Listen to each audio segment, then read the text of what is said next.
مسجد معمور في حي قرطبة.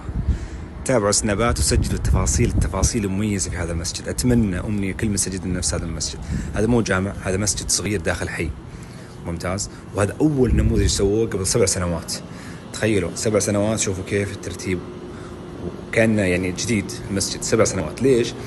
أي عمل خيري إذا كان مستدام أنت خلاص ضمنت أنه هذا بيكون بنفس هذه النظافة طول السنين وطول الأيام. كيف خلوا هذا المسجد مستدام؟ يعني مصاريف الصيانة والتشغيل والآخرة يمولها المسجد نفسه. شلون؟ في بقالة لأهل الحي، بقالة لإيجار حق البقالة هذه للمسجد. في صيدلية لأهل الحي، صيدلية إيجارها للمسجد. طبعا الصيدلية كان فيه صيدلية وطلعت في صيدلية ثانية جاية. في صراف بنك البلاد، برضو كل الأمور متعلقة فيها لأهل الحي. في حضانة، إيرادات الحضانة للمسجد. كل الإيرادات اللي قاعدة تصير اليوم من هذه المرافق ال4 لصيانة المسجد تدخل 130,000 سنويا، وصيانة وتشغيل المسجد يكلف 8,000 ريال. شوفوا يا جماعة كيف الاهتمام في ذوي الاحتياجات الخاصة.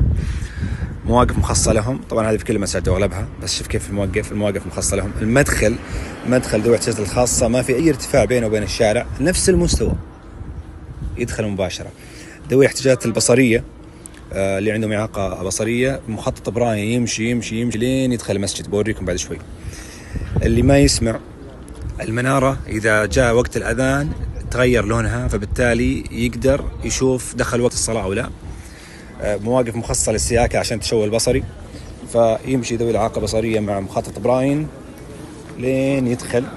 أوريكم الإحسان في كل التفاصيل، في كل شيء يدخل، حتى في وين، في الصرافة مخصصة ذوي الاحتياجات اللي عندهم إعاقة بصرية، اللي ما يقدر يشوف، فيها صوت يقدر يسحب ويصرف ويسوي أي شيء يبغى. دخل على دورة مياه وأنت بكرامة. طبعا هذه الإضاءة تشتغل إذا مشيت من هنا، ففي شخص دخل قبلي فاشتغلت الإضاءة. مجرد ما تمشي شوف اشتغلت المراوح تحت. في هنا مراوح،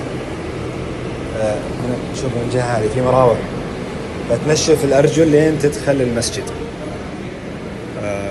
طبعا جماعة هذا له 7 سنوات المسجد، الناس توهم متوضية. حساسات توفير للموية عشان ما تمد رجولك وحالتك حالة، بس تحط رجلك هنا ومباشرة وانت بكرامة يغسل لك إياها مباشرة. الموية اللي تطلع من المغاسل وين تروح؟ ما تهدر، تروح لحديقة المسجد. بوريكم بعد شوي. ممتاز. هنا دورة المياه. شوف لما أقول لكم المشروع يكون مستدام 7 سنين، شوفوا ما شاء الله كأنه جديد. 7 سنين مسجد جديد. كل شيء تحكم إلكتروني، المؤذن الإمام يقدرون يتحكمون من جوالاتهم. فخلنا نفتح مثلا، فتحت الباب الحين، فتح لي الإضاءة، فتح الباب خلاص، فتح لي الإضاءة. شوف إضاءة المسجد الحين نورت كامل. ممتاز. فكل التفاصيل في هذا التطبيق. حطيت العالق أنت بكرامة هنا، تدخل المسجد. بوريكم وش المميز المسجد. بسم الله.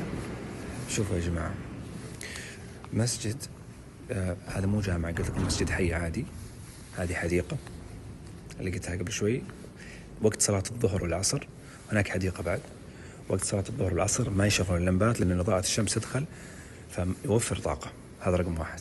2، تلاحظون شيء في الفرش حقة المسجد. فرش المسجد مدات عادية، شوف عادية. هذه لو توسخت ولا صار عليها شيء، شيل المدة الحال هذه وغيرها مباشرة، ما تحتاج تسوي أي تغيير الفرش كامل ولا شيء.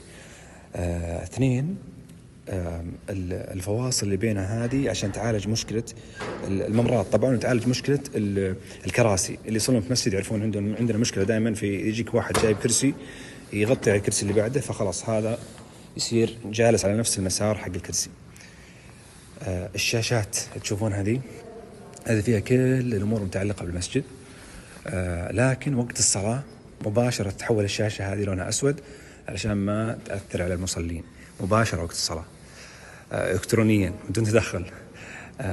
الشيء الثاني، هوية المسجد كله أبيض عشان ما يشتت الواحد في الصلاة، فكل المسجد لون أبيض. تشوفون كامل ما في فلسفة. مسجد بسيط، مسجد حي.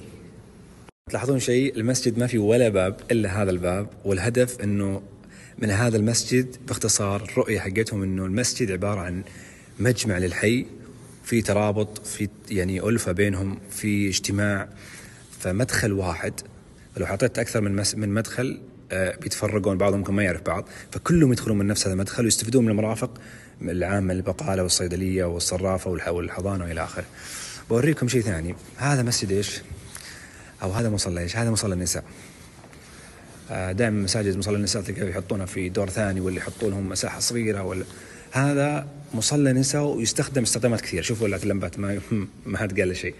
هذا يستخدم كمصلى الإنسان في رمضان مثلا، ممتاز.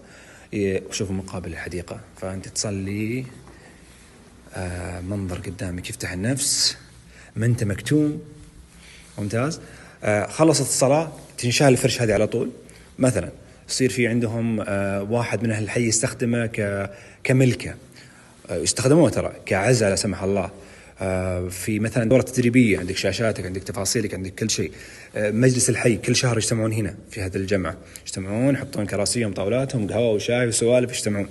فعشان كذا أقول فكرة المسجد، وهذا الفكرة الأساسية أصلا من المسجد، هو يعني مجمع لأهل الحي، مو فقط صلاة وتسكر وانتهى الموضوع.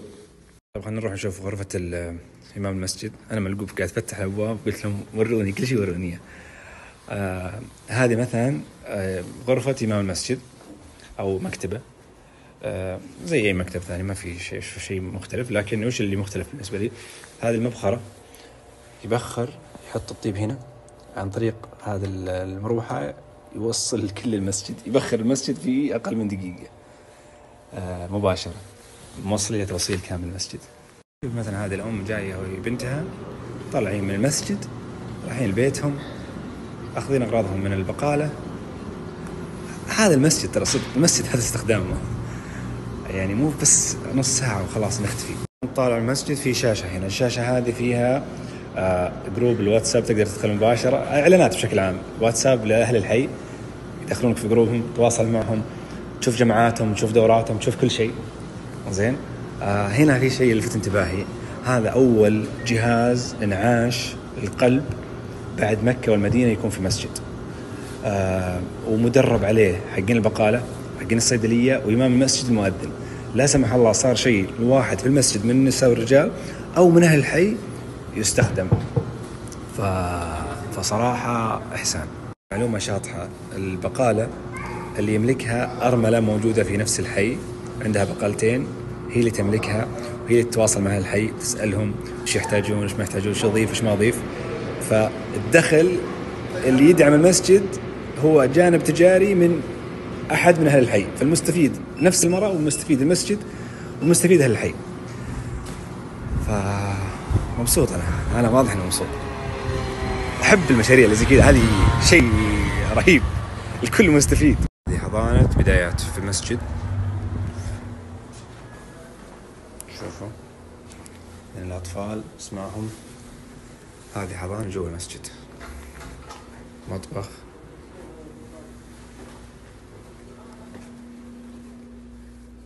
حضانة متكاملة داخل المسجد. هذيك حديقة كاملة، حديقة، هذه حديقة المسجد نفسها. هنا المصلين المسجد. هذا الحين سطح المسجد، شوفوا ما في أي تشوهات بصرية من ناحية مكيفات ولا شيء. هذا في عدة استخدامات سوونا. في البداية كانوا يحطون مثلا استخدامات للأطفال في الجمعة، طبعا هذا مو جامع، بس أحيانا في الجمعة، إذا كان في جمعة أيام كورونا كان يستخدمون مصلى، يستخدمون فطور للحي، فطور جماعي لو صار في فطور زي العيد وغيره، يستخدم عدة استخدامات. كان في ممشى يستخدم، فعدة استخدامات تقدر تستخدم السطح. طبعا هذا الصالة الكبيرة في السطح، هذا في السطح الآن، يستخدم في غالب الوقت للنساء، في قاعة اجتماعات، لو في شرح ولا شيء، جمع سوالف. الجهة الثانية فيه الحوش، برضو يستخدم لو كان في استخدامات لها علاقة بالاجتماعات الموجودة هنا. هذا المسجد الصغير ترى داخل حي مساحة 1000 متر تقريبا، إحدى مشاريع شركة المساجد المتكاملة، شركة يملكها أو مستثمر فيها وقف محمد السبيعي الله يجزاهم خير. هذا نموذج واحد في 4 نماذج منها الحين. طبعا هذا أول نموذج سووه قبل 7 سنين، في نماذج سووها الآن في أتوقع ضاحية خزام والآخرة، بس أنا حرصت إني أروح أول نموذج، أبغى أشوف بعد 7 سنين وش صار فيه. والله يجزاهم خير، وأتمنى أمنية إنه مساجدنا اللي في الأحياء تصير نفس هذا المسجد أو نفس هذا النموذج، ونطور عليها، مو فقط بس كذا، نطور في النماذج الجاية. وبس، وسلامتكم.